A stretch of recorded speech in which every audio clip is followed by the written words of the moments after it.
Yo yo yo! Salut les turfeuses, salut les turfeurs, bienvenue pour un nouveau pronostic de Benoît Requin. Ok, place au pronostic du quintet du dimanche 31 mars, direction Auteuil pour le prix Luther 3, Steeplechase, 4400 mètres, 18 partants, réunion 1, course 4, indice de confiance 1 sur 5.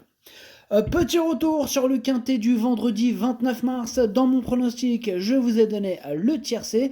Et cette vidéo, je la tourne avant l'arrivée du quintet de ce samedi et je reviendrai dessus demain. Ok, c'est parti, on commence le pronostic et on commence avec le numéro 1. Inédit de Siergue, on n'aura pas les commentaires de l'entraîneur. En même temps, c'est qui l'entraîneur? C'est Arnaud Chaillet. Chaillet est parti pêcher avec son pote Yannick Foin. D'ailleurs, il nous présente 3 chevaux. Il nous présente l'As, le 4 et le 11. Prends la tête, Arnaud. Chaillet, comme d'hab. Bref, ce numéro 1, moi, il me plaît bien. Je pense qu'il peut faire un truc, il peut faire mal, mais je l'ai mis 5e. On passe au numéro 2, c'est Saint-Romain du Derby. Et on écoute Fabrice Fouché.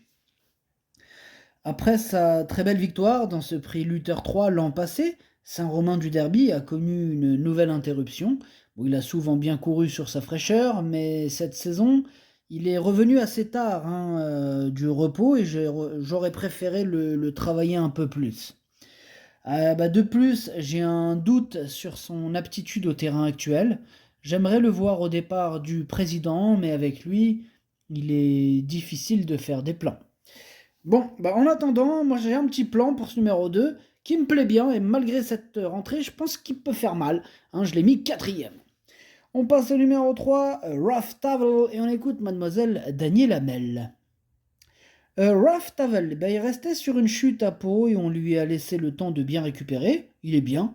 Le point négatif est son poids. Il est un peu chargé. Par contre, il a pour lui d'avoir l'habitude de batailler dans des pelotons fournis. Eh bien, ce numéro 3, lui, par contre, je ne l'ai pas retenu, mais il est à l'arrière de ma petite liste des possibles troubles faits. Donc, on va lui accorder une note de méfiance. Il est ouvert ce quintet. En plus, ils ont fait le plein de partants et ils sont vraiment nombreux à pouvoir espérer se mêler à l'emballage final. Donc, c'est possible que ça paye, ce quintet. Attention. On enchaîne avec le numéro 4.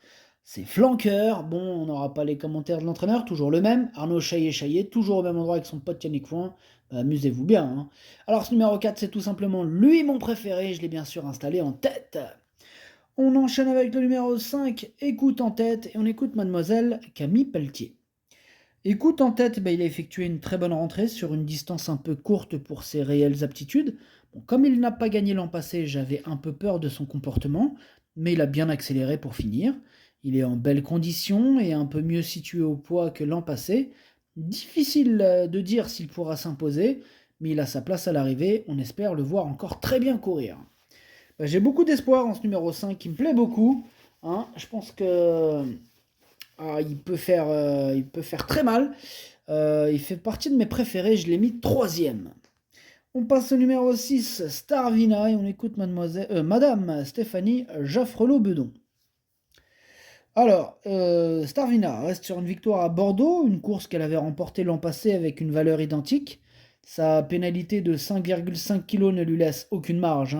Je n'ai pas le choix des engagements. Alors pour elle d'être une bonne sauteuse, d'aller dans le terrain lourd et d'être en super forme, je ne l'ai jamais eue aussi belle. Bon, il a fallu faire un choix et ce numéro 6, je ne l'ai pas retenu. On passe au numéro 7, c'est Indiane de Gascogne et on écoute Hugo Mérienne. On essaye à nouveau, on essaye à ce niveau, mais je ne suis pas convaincu. Toutefois, je n'ai pas non plus trop le choix des engagements. Indiane de Gascogne, il a fait sa rentrée, il a progressé là-dessus. Bon, cela va être une question de comportement et de qualité. En 62 valeurs, elle devrait être compétitive, mais il ne faut pas qu'elle consomme de trop. Et dans ce genre d'épreuve, je préfère toujours avoir des chevaux un peu froids. Bon, eh bien, merci Hugo Mérienne. Ce numéro 7, lui non plus, je l'ai pas retenu. Par contre, il est quand même en plein milieu de ma petite liste des possibles troubles faits, attention. On enchaîne avec le numéro 8, Imprenable, et on écoute Gabriel Linders. Imprenable, il découvre les handicaps, et cela m'inquiète un peu. Bon, maintenant, il a de la qualité, il l'a prouvé dans les courses à conditions. Le terrain lourd et la distance vont servir ses intérêts, et on y va pour gagner. Bon bah comme ça c'est clair, hein, il y va pour la gagne. Ce numéro 8 fait bien sûr partie de mes préférés. Première chance, hein, je l'ai mis deuxième.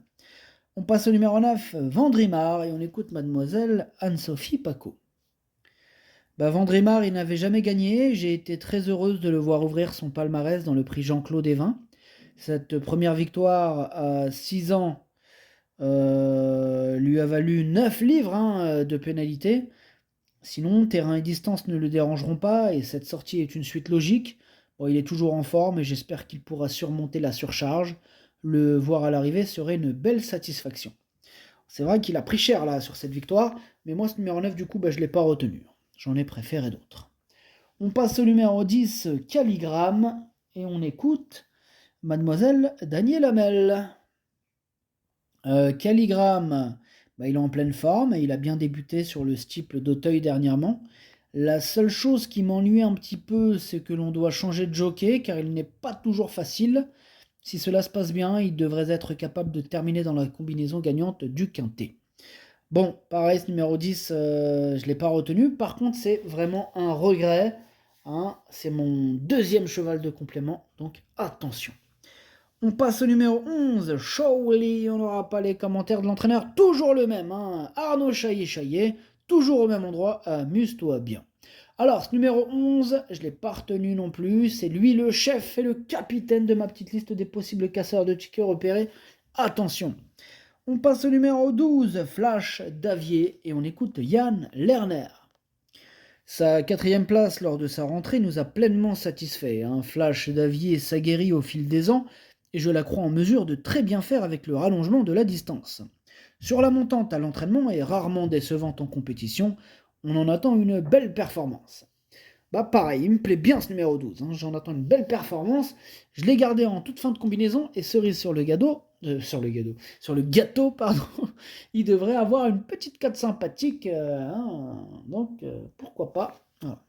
On passe au numéro 13, Philopoto, et on écoute Marcel Roland. Philopoto, il a effectué une bonne rentrée, hein, et le cheval me paraît bien à l'entraînement depuis. Ouais, il devrait bien se comporter. Bon, si la course se passe sans problème, il devrait être capable de terminer dans la combinaison gagnante du quintet. Merci Marcel Roland. Marcel, ce numéro 13, ah là là, c'est lui mon gros regret, c'est lui mon cheval de complément en cas de non partant. Attention, possible cassage en vue.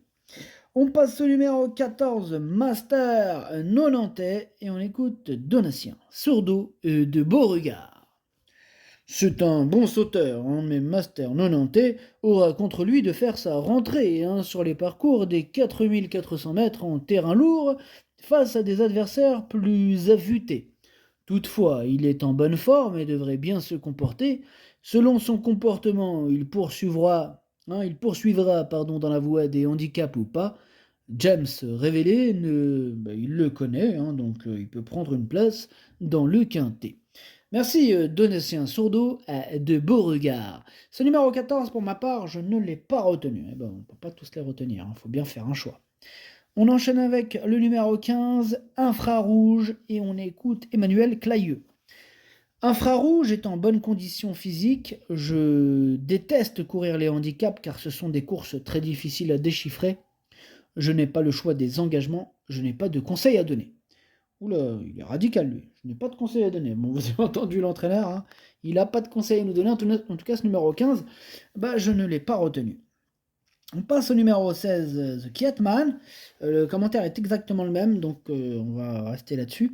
Et du coup, ce numéro 16, pareil que pour le 15, je ne l'ai pas retenu. On passe au numéro 17, c'est Helsinki No Limit.